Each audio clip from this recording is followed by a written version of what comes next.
কৃতজ্ঞতা জানাই। আমাদের বিগত নির্বাচনের পর আমি এই জয়লাভের পর আমার এসে বলা প্রয়োজন ছিল, আমাদের ধন্যবাদ দেওয়া এবং কৃতজ্ঞতা জানানোর প্রয়োজন ছিল, কিন্তু সময়ের স্বল্পতা বা সময় আমাকে সেভাবে সাহায্য করেনি। কারণ নির্বাচনের পরেই আমাদের রোজার পরেই আমাদের সংসদ অধিবেশনে আমরা মনোনয়ন পেলেন আমাদের উত্তরবঙ্গের কৃতি সন্তান হিসাবে। অবশ্যই, কিন্তু অনেকে বলতে পারবেন না আমার অমুক। আমরা যেটা আবদ্ধকর বক্তব্য দিই এটা কিন্তু ঠিক না। যারা আছে তারা দিবে, আমরা তাদের বক্তব্য শুনবো।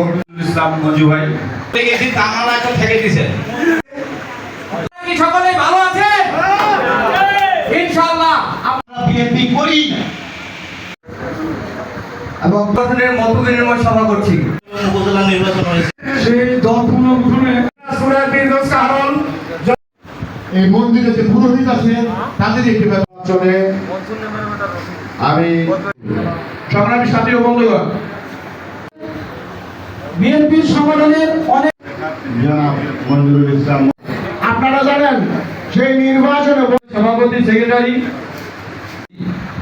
চিন্তা করেন আপনি একজন সিলেকশন দিয়েছেন, কমিটি নেই, অথচ আমরা 91 বা 71 বিশিষ্ট কমিটি। উপজেলা